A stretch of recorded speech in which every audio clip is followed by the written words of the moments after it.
He's not speaking loudly. He's not speaking loudly. People are dying. America के राष्ट्रपति Donald Trump से मुलाकात के लिए यूक्रेन के राष्ट्रपति व्लादिमीर ज़ेलेंस्की ओवल ऑफिस पहुंचे थे और जहां पर उनके बीच हुई लाइव बहस को दुनिया ने देखा।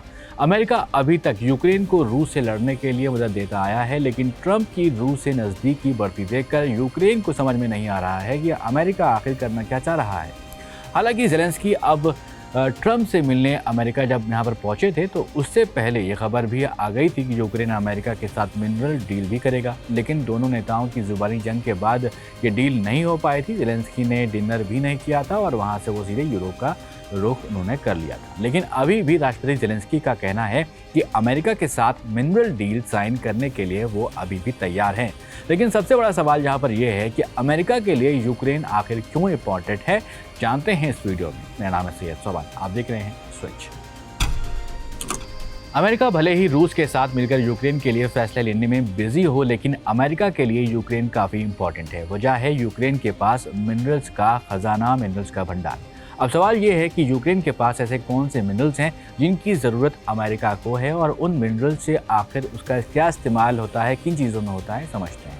यूक्रेन के मिनरल्स की ज़रूरत सिर्फ अमेरिका को ही नहीं बल्कि दुनिया के कई बड़ी ताकतों को है। इनमें से कुछ मिनरल्स इतने इंपॉर्टेंट हैं कि अमेरिका और बाकी जो पश्चिमी देश हैं उन्हें अपने लिए इन्हें इस्तेमाल करना है। इन मिनरल्स का इस्तेमाल aerospace, defence, electronics, battery technology और कई अन्य जो एडवांस एरियाज़ हैं उसमें किया जाता है। सबसे पहले बात करते हैं टाइटेनियम की, तो इसको डिफेंस एंड एविएशन इंडस्ट्री के लिए काफ़ी ज़्यादा इम्पॉर्टेंट माना जाता है।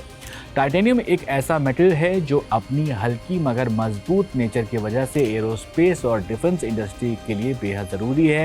ये फाइटर जेट्स, मिसाइल, सबमरीन्स और मिलिट्री व्हीकल्स बनाने में इस्तेमाल किया जाता है।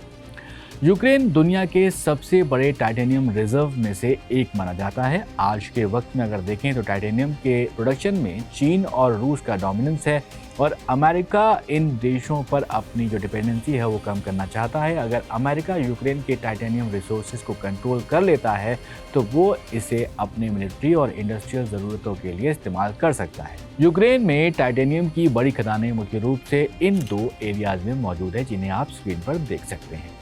ये एरियाज़ न सिर्फ यूक्रेन बल्कि पूरी दुनिया के लिए टाइटेनियम प्रोडक्शन में इम्पॉर्टेंट कंट्रीब्यूशन देते हैं।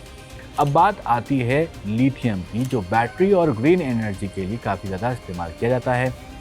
लिथियम को वाइट गोल्ड भी कहा जाता है क्योंकि ये electric vehicle, batteries, smartphones, laptops और रिन्यूएबल एनर्जी स्टोरेज सिस्टम में यूज़ किए जाते हैं। दुनिया भर में ईवी रेवोल्यूशन को देखते हुए लिथियम की मांग जो है वो काफ़ी तेज़ी से बढ़ती हुई दिख रही है।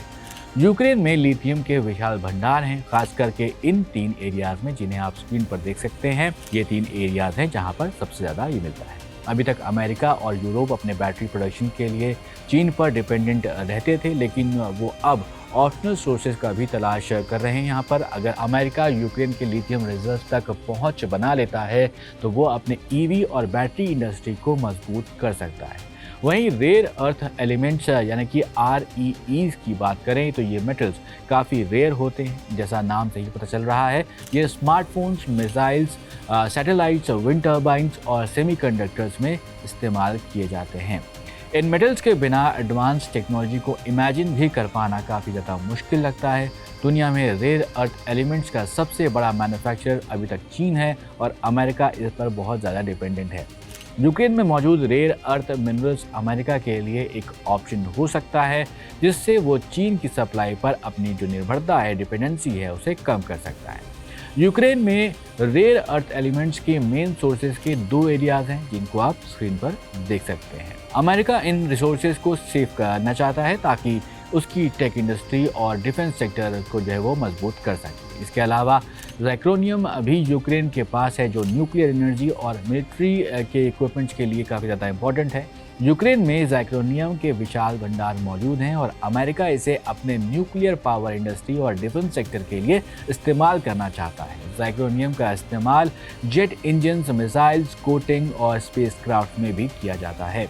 जिससे ये अमेरिका के लिए काफ़ी ज़्यादा इम्पोर्टेंट हो जाता है। अब सवाल ये कि क्यों अमेरिका इन मिनरल्स में दिलचस्पी ले रहा है, तो इसका सीधा जवाब ये है कि चीन और रूस पर कम से कम डिपेंडेंसी हो। अमेरिका की जो टेक इंडस्ट्री है और मिलिट्री सेक्टर है, आज के वक्त में चीन और रूस से मिनरल्स इंपोर्ट करते हैं।